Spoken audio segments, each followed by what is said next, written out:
Aujourd'hui, je me suis installé au musée d'histoire allemande à Berlin pour ce deuxième volet que le Dessous des cartes consacre à la guerre de 14-18, ou plus exactement non pas à la guerre elle-même, mais aux facteurs qui ont conduit au déclenchement de la Première Guerre mondiale.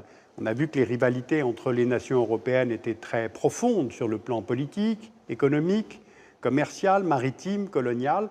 Aujourd'hui, nous allons voir comment chacune de ces nations a mis en place un système militaire d'alliance défensif.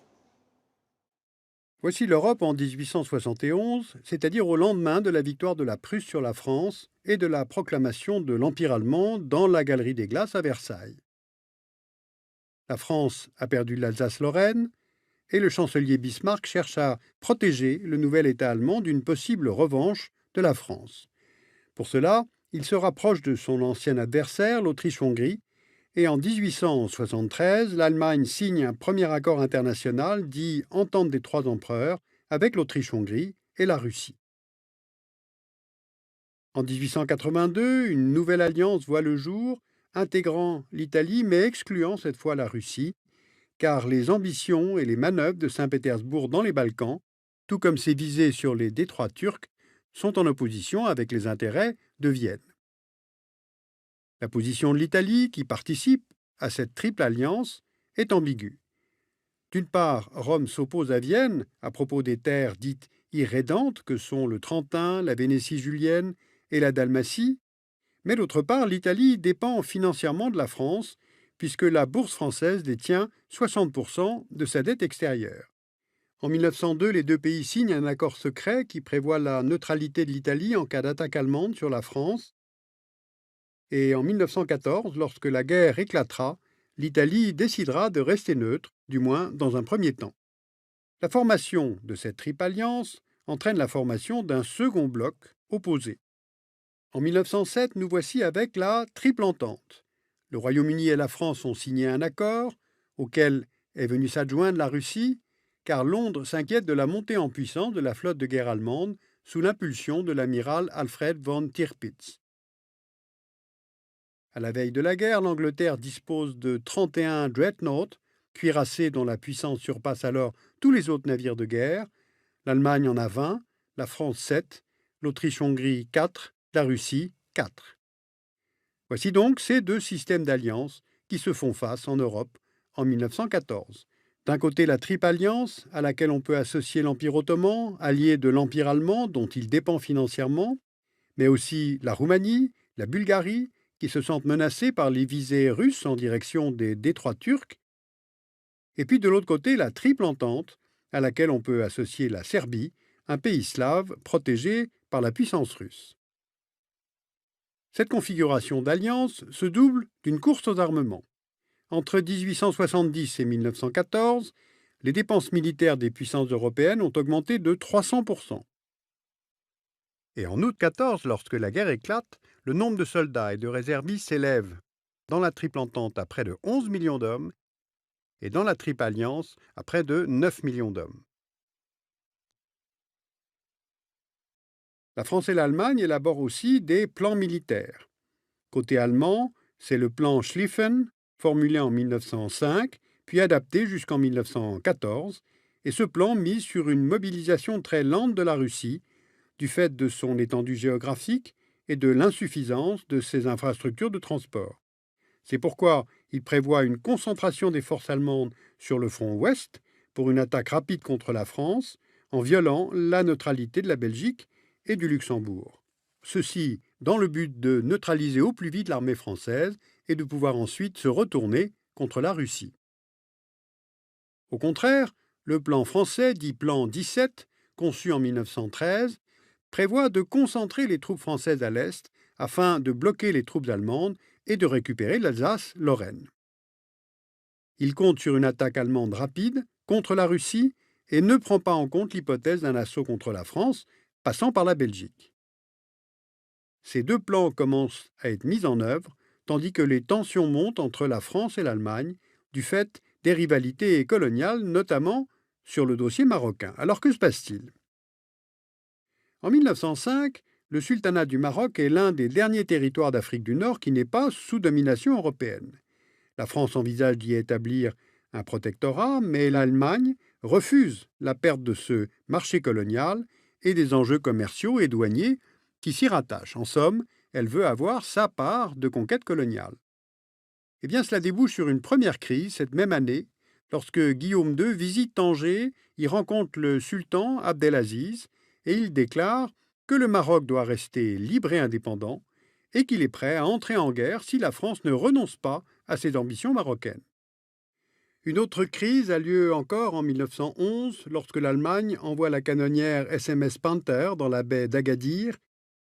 Après de longues négociations entre la France et l'Allemagne, un accord diplomatique est trouvé entre les deux pays. L'Allemagne accepte les prétentions françaises sur le Maroc. Eh bien, vous voyez sur cette loupe la cession de territoire français en Afrique équatoriale au profit d'un Cameroun allemand. Et en 1912, le protectorat français est finalement instauré sur le Maroc. Eh bien, les ambitions européennes sur le Maroc sont un peu le symbole des enjeux de cette période. Mais lorsque la guerre éclate quelques années plus tard, ce ne sera pas du fait des rivalités coloniales, mais à cause du dossier des Balkans. Voici une carte des Balkans en 1911, avec au sud l'Empire ottoman, la Grèce, indépendante de l'Empire ottoman depuis 1830, le Royaume de Serbie depuis 1882, le Royaume de Bulgarie depuis 1908, le Royaume du Monténégro depuis 1910 et l'Autriche-Hongrie qui a annexé la Bosnie et l'Herzégovine en 1908. Dans les Balkans, les conflits et les affrontements entre minorités ethniques se multiplient, et cela dans un contexte marqué par la lutte d'influence que se livrent la Russie et l'Autriche-Hongrie autour de cette région. Les Bulgares, les Serbes, les Grecs, les Monténégrins s'allient alors pour prendre la Macédoine à l'Empire ottoman, autrement dit pour évincer l'Empire ottoman de ses dernières possessions européennes. C'est l'origine de la première guerre balkanique qui éclate en octobre 1912. En mai 1913, à l'issue de la première guerre balkanique, les frontières ne sont pas officiellement fixées, mais on voit ici les gains territoriaux des pays vainqueurs.